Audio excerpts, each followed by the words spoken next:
want you to see the next 45 minutes in this session as a crash course into what dreams are all about. From first a secular and historic perspective, a scientific perspective, and then from a Judaic perspective, to get the full scope, the full picture. Sound like fun? Yes. Okay. So one of the most curious topics throughout all of human history, since time immemorial, is the interpretation, the nature, the purpose of dreams. And why do you think that that's the case?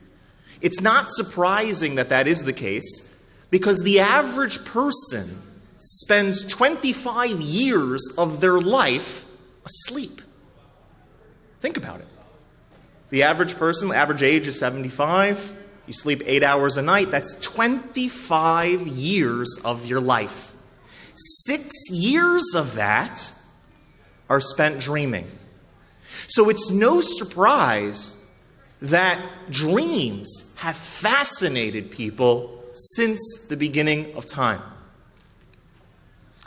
Dreams, being that the content of dreams is so lifelike, philosophers have even questioned whether a person can know for sure that they're even awake.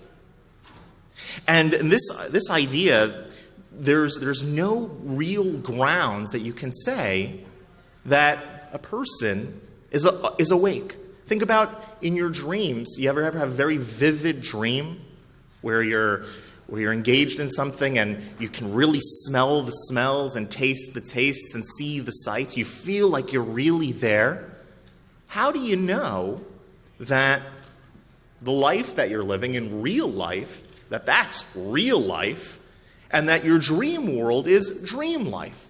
How do you know? Well, some of the philosophers throughout history have questioned this very idea. And this idea came really to a head in the East with a booklet called Zhuangzi Dreamed He Was a Butterfly. And in this booklet, in China, Zhuangzi was a philosopher, and he had this recurring dream. The recurring dream was he dreamt every single night that he was a butterfly. And after dreaming it for several nights in a row, he started questioning himself whether he was Zhuangzi who just finished dreaming that he was a butterfly, or whether he's a butterfly that just began dreaming that he was Zhuangzi. And so philosophically, it's very difficult to even prove that you're awake. This idea also made its way to Western civilization as well, with Rene Zakart, philosopher in Western civilization. And Rene Zakart had a very interesting premise based on this idea as well. He said, it's easier and it's more sensible to prove that God exists rather than proving that the world exists. He says, how can you really prove that the world exists? Just like a very deep and vivid dream, where you see the sights, and you smell the smells, and you hear the sounds. How do you know that in your waking life, it's not just your consciousness envisioning that there is a world around you? He said, there's no way to know. It could be just your consciousness projecting this picture. But he said, the fact that you have consciousness, that consciousness had to come from somewhere. So Rene Descartes actually used this as an example that it's easier to prove that God exists than the world exists. This is how he used that idea of dreams. So works of dream interpretation have found themselves all throughout ancient cultures and early Sumerian texts. And one of the interesting things that you'll find is that the interpretation of dreams as we know it today really begins about 120 years ago with Sigmund Freud, Jewish, by the way. And with Sigmund Freud in his magnum opus on the interpretation of dreams. And in his work, he discusses dreams as everything in the dream containing meaning. Every bit, everything you encounter in your dreams has personal meaning to you. And interestingly enough, he considered himself a modern-day Joseph, a dream interpreter, like Joseph in the Bible.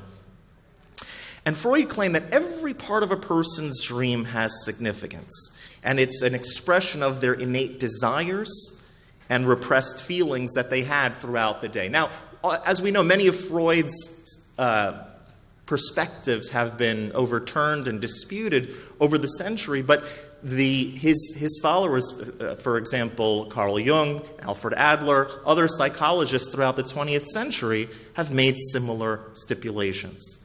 And what are some of the things that they say? What are the meanings of dreams? Well, one of the ideas is that a person has repressed emotions that they experience throughout the day. And when you can't express it in the living world, in the awake world, you express it in the dream world. So what does that look like? Let's say you're having a tough day at work, and you really want to yell at your boss.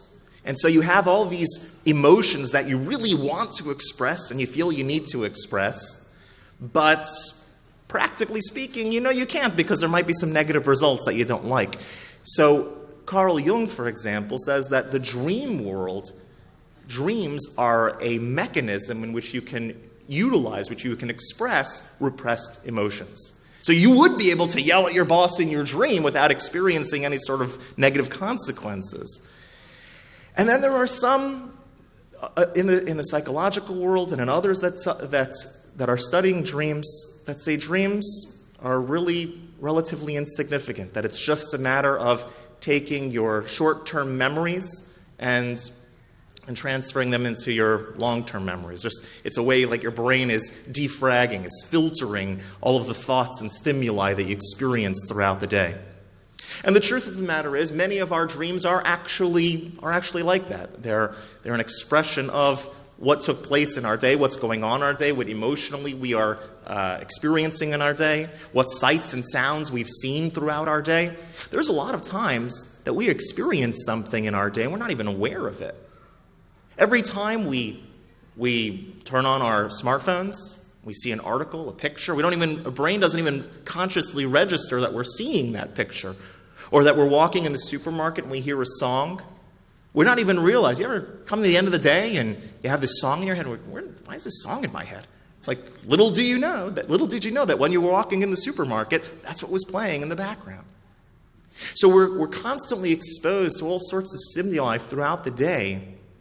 And the dream world is sometimes a place where those incidents of the day come up. Now, one of the interesting things that you'll find is that in history, there have been also creative and precognitive dreams, meaning these are dreams that either people came out with ideas that they hadn't thought about until that point, or they dreamed about an event that took place only in the future. So Elias Howe, who was the inventor of the electric sewing machine, he came to the idea to invent the electric sewing machine in a dream. How did he come about? So he had this dream where he's being chased by cannibals. In the dream, he's being chased by cannibals, and what happens is they're chasing after him with these sticks. And the shape of the stick is what he used to be the model for the needle that he used for the electric sewing machine. So sometimes dreams can be an impetus for creative thinking. And then sometimes you have a dream about the future. Something hasn't happened yet, you dream about it very vividly, and then it comes about. One of the most famous incidents of this taking place is someone who looks Jewish, someone who's named Jewish, but someone who is not Jewish. I'm talking, of course, about our great president, Abraham Lincoln. Lincoln, president during the Civil War, in the height of the Civil War, starts dreaming about his own assassination. In the dream, he's walking down the stairs from the east wing of the White House, and he sees a gathering of people gathered all around a coffin. And he goes over in his dream and asks someone in the crowd, "Why is everybody gathered here today?" And one of the onlookers looked back at Mr. Lincoln and said, "It's the president. He's been shot by an assassin." And he had this dream several times prior to what happened, the incident at Ford's Theater. One of the interesting things, by the way, is that his security guard, the night of Ford's Theater, warned him, with all these dreams and with things the way they are, maybe you shouldn't go to the theater that night. And the security guard says to him as well that he remembers that night that Mr. Lincoln said to him goodbye as opposed to his usual good night. Sort of spooky, right? So sometimes dreams do allude to something that can happen in the future. Now, I'm not making the case that all dreams, and even this dream that Mr. Lincoln had, was a dream of prophetic value. Think about it. You could just as easily say Mr. Lincoln was a president, which certainly is someone that is a target of assassinations, and not only president, but president in the most conflicted time in American history, the height of the Civil War. We know at least half the country wants him dead. And so to the idea of having a dream that he's assassinated during the Civil War, maybe it's prophetic in value, or maybe it's him channeling his emotions. Imagine the emotions that he was experiencing throughout the day. Could go either way. One of the interesting things that were studied over the course of the 20th century, there was a gentleman named Calvin Hall who studied dreams and the theme of dreams. He spent 50 years and went through about 50,000 people, interviewing people from all different backgrounds, men and women, from all over the world, different ages, and he found something very interesting.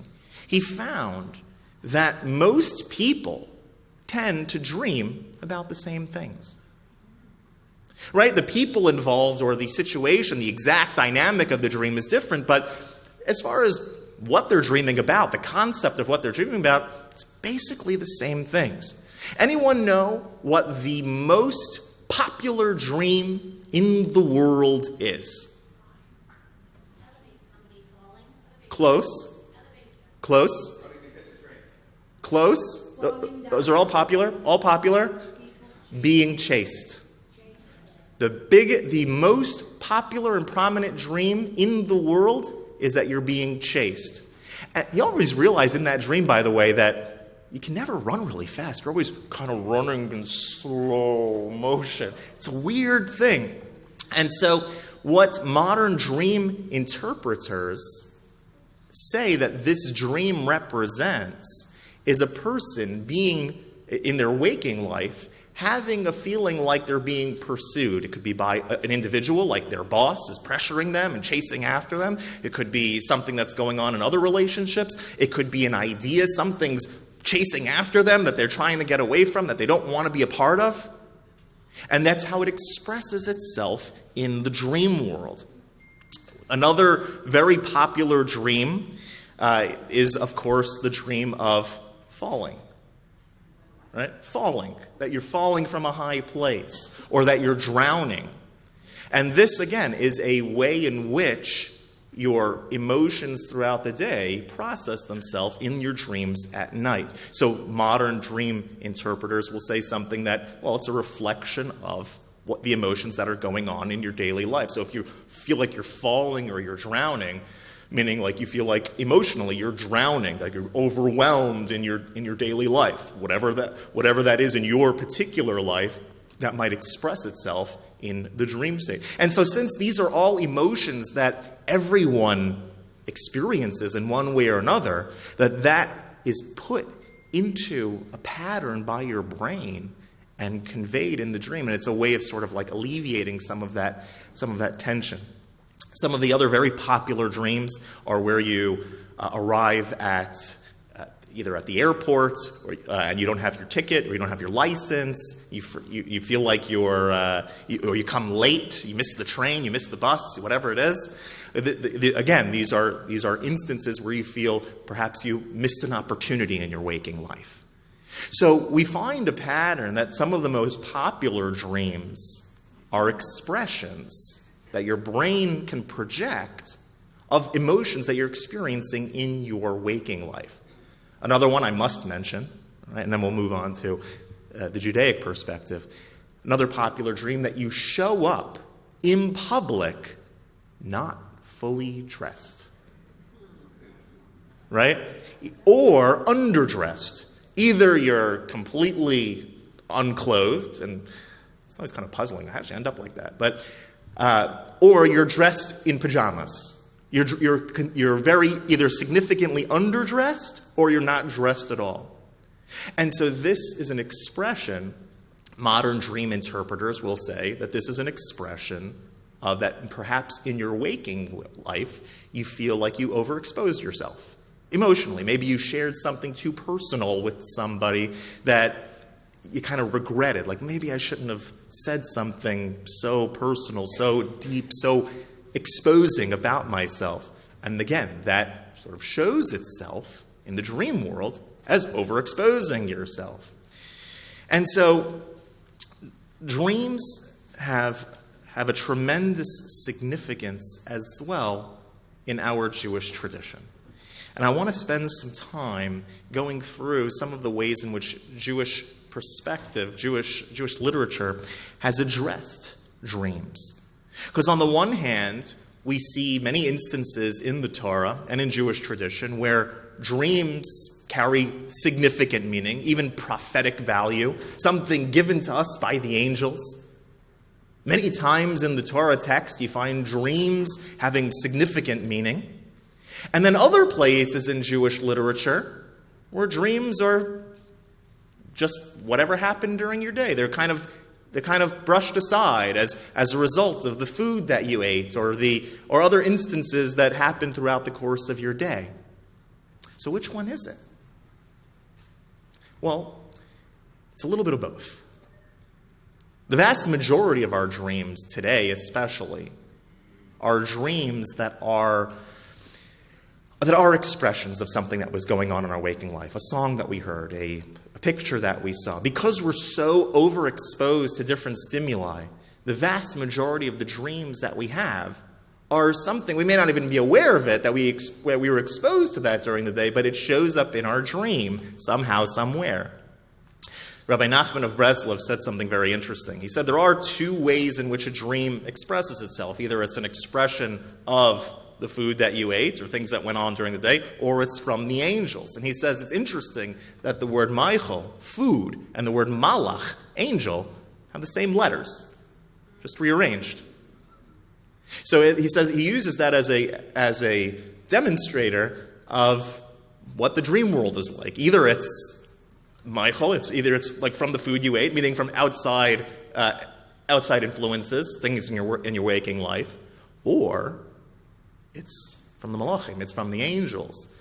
And again, the vast majority of the dreams that we have today are this first type, where it's something that you had, something either that you saw during the day, that you heard during the day. We're so bombarded by stimuli, we're not even aware of it, that the dream state is an opportunity for it to just sort of defrag and process everything that we've encountered throughout our day.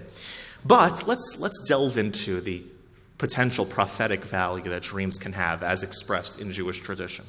So one of the most interesting places that you see dreams carrying real significance is in the Torah text itself. We're given actually 10 times in the Torah text where different figures have dreams that have prophetic value to them.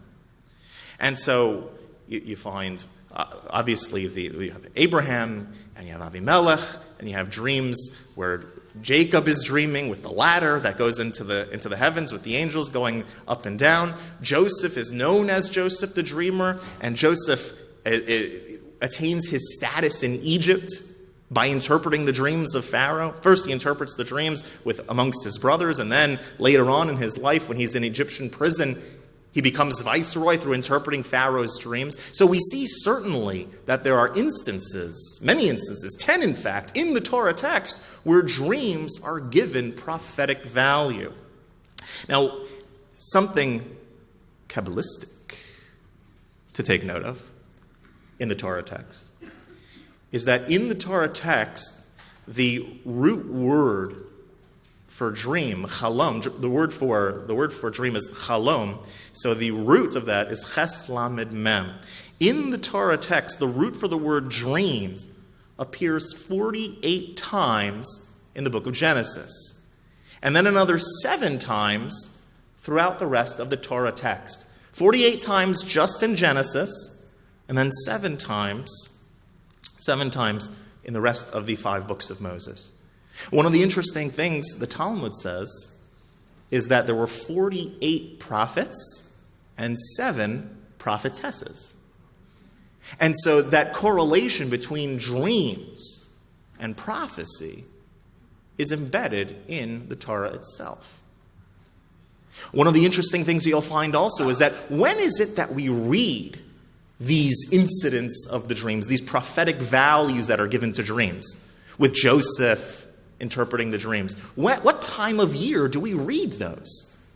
Well, all of the dreams that have significance are typically read in the month of Kislev, or December time, when the nights are the longest. The time of year when the nights are the longest, where you're dreaming the most. And so the emphasis, the idea that dreams carry prophetic value is very much embedded in our tradition.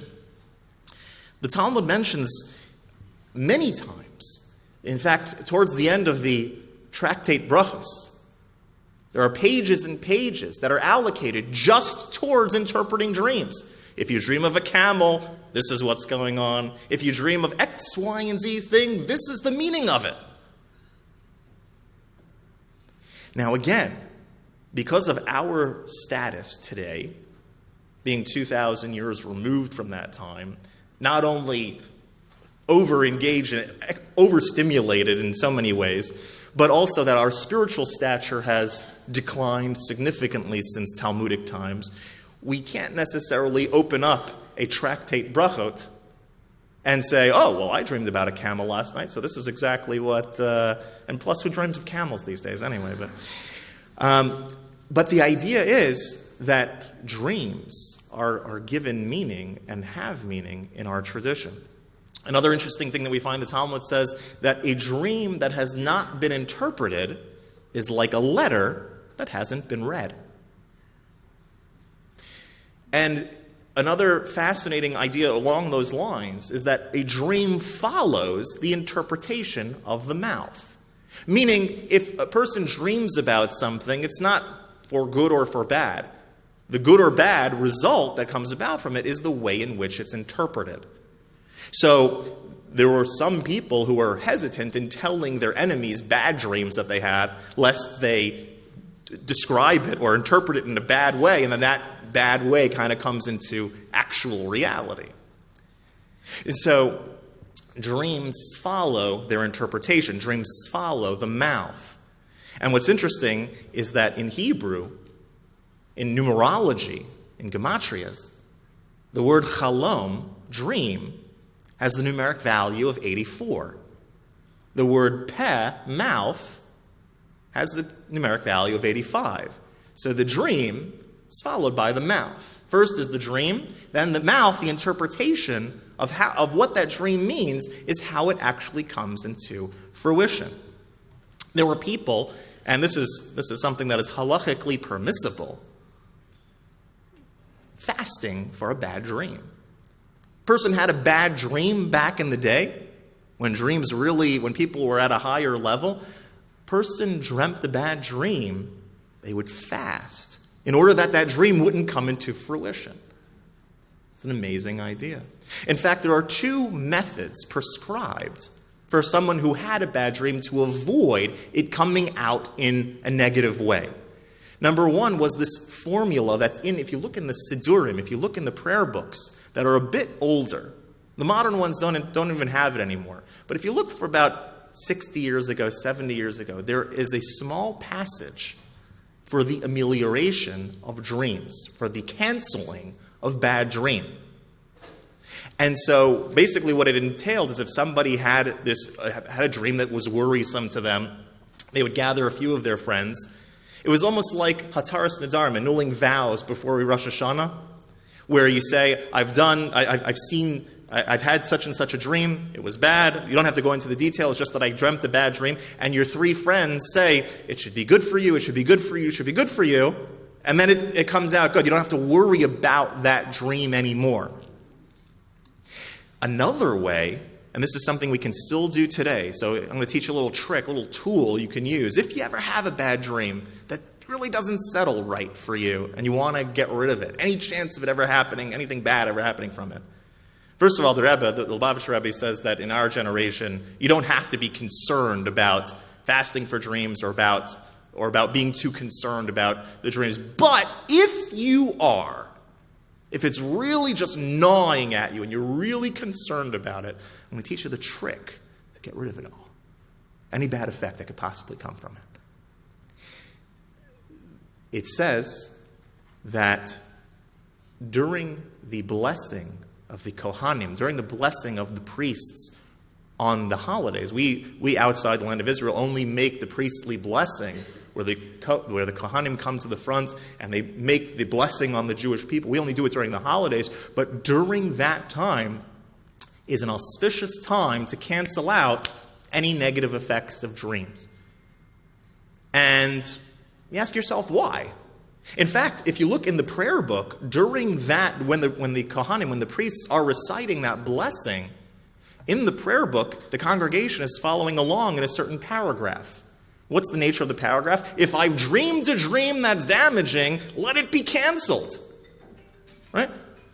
Why would that be the time to get rid of bad dreams? Like, that's what we're reading about? That's what we're thinking about? Getting rid of bad dreams? Well, the Noam Elimelech, Rabbi Elimelech of Lezhinsk, says something very interesting. Why that time? How is that during the priestly blessing? Why is that the time to get rid of all the bad dreams? He says that when the priests, when the Kohanim are saying their blessing, they achieve a level that is akin to prophecy. It's almost like for those few moments they're on the level of prophet. And we have a principle in Judaism that the ratio of 1 in 60 annuls. So, for example, if a person has a pot of meat stew and accidentally a little drop of milk drops into the meat stew, don't try this at home, but technically speaking, if the ratio is 1 in 60, meaning there's 60 times as much meat in the meat stew than there is in the little drop of milk that fell in, the milk is annulled. It's canceled out because the ratio, the magic ratio, is 1 in 60. Now, the Talmud says that dreams are 1/60th of prophecy.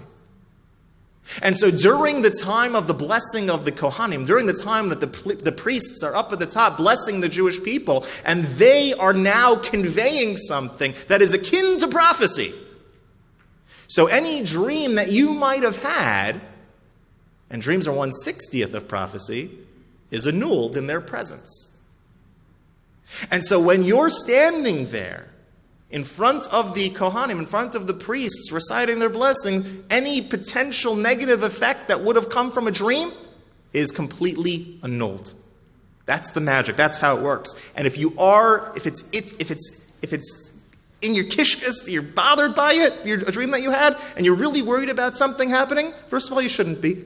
But if you are, that's the way to get rid of it during that time.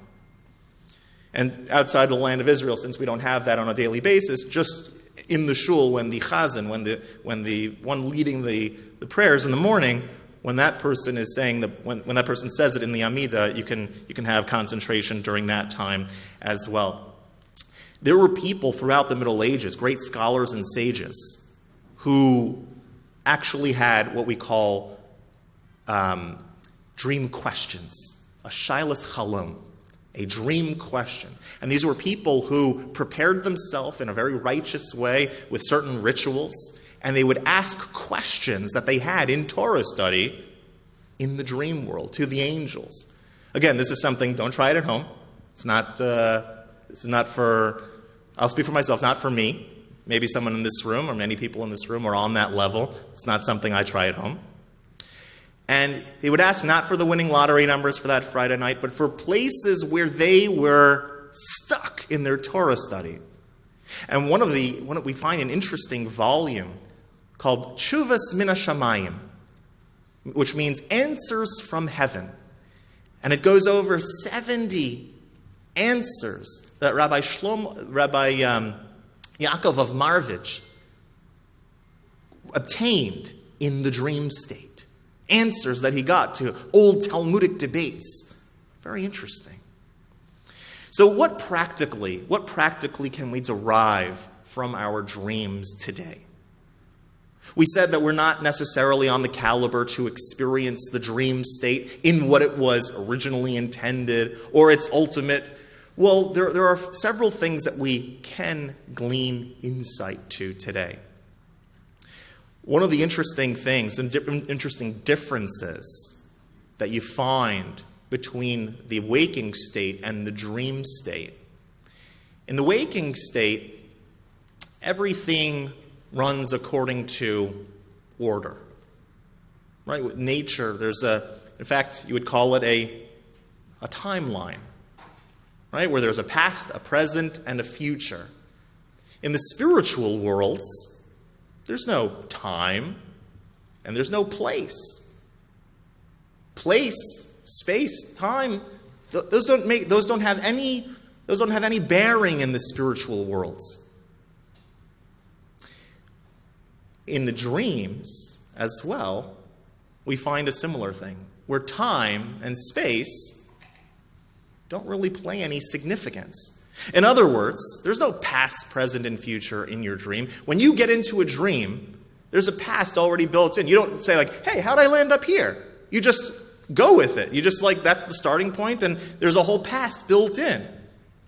And additionally, you can wake up in your dream world, in your current home, and walk outside, and it's your childhood home. And you can see people who are among the living and not among the living in your dream, or people that you haven't seen or spoken to in 20 years, and they just show up in your dream, and in your dream, you look at it like it's nothing. Like you almost expected them. Like, oh, hey, what are you doing here? And it's no big deal.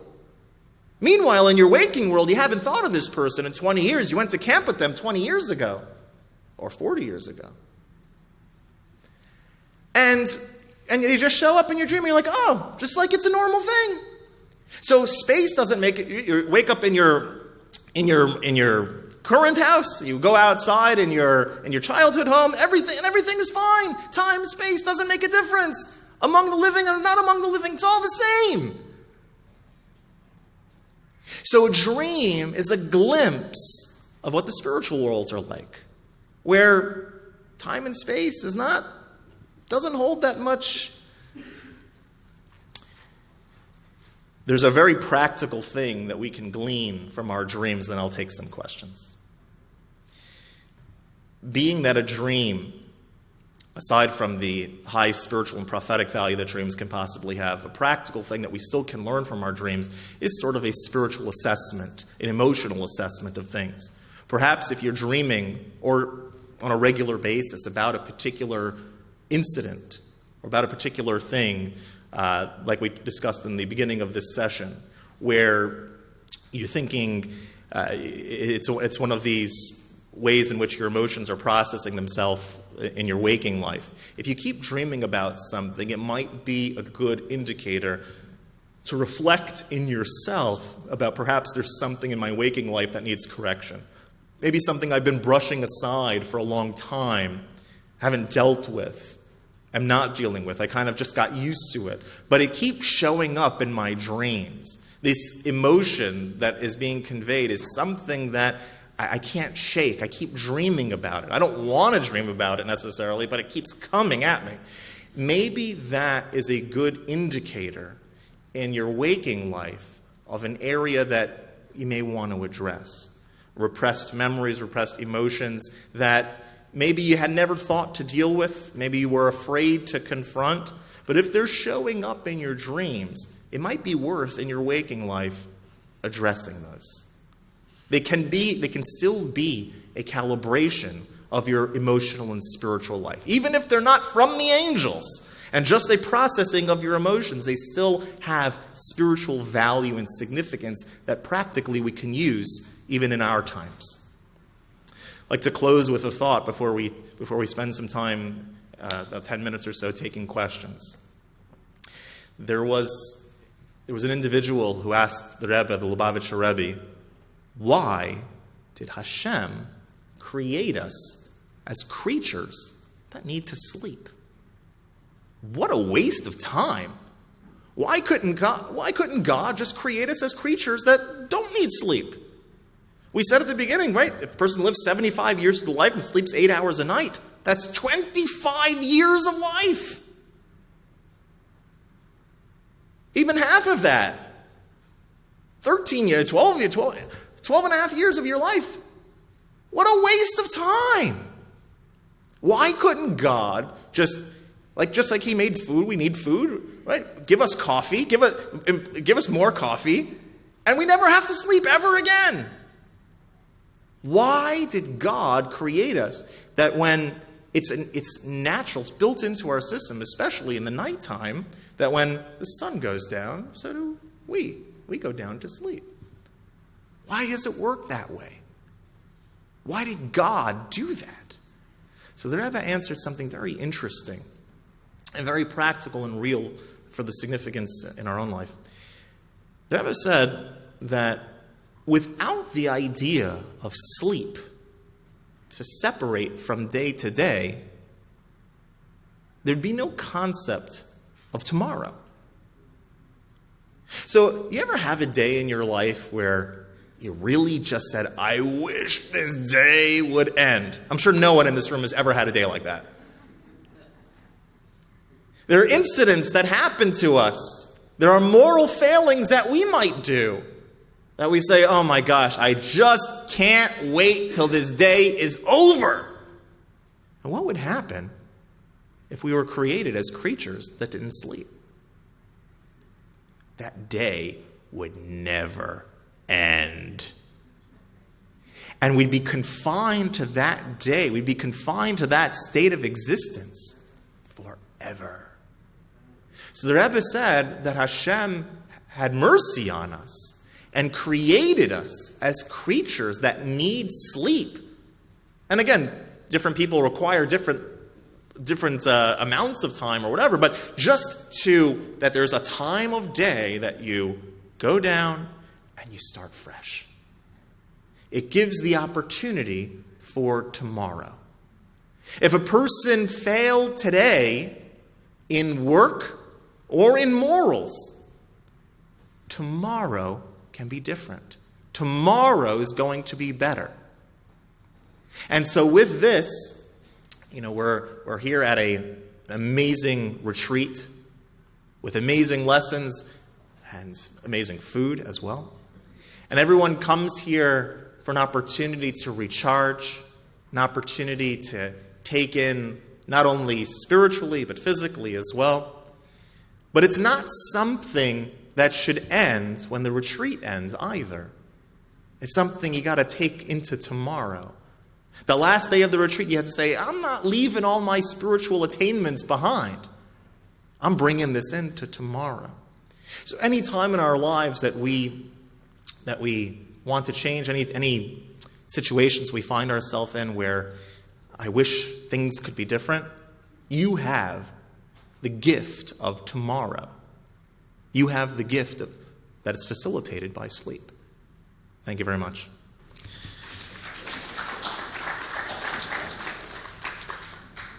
So a person having a dream about a loved one, perhaps, that has passed on. So our job is not necessarily to focus on where exactly that dream came from.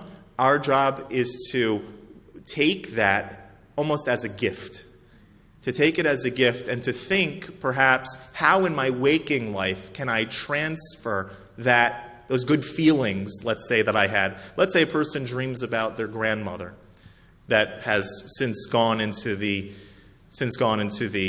next world.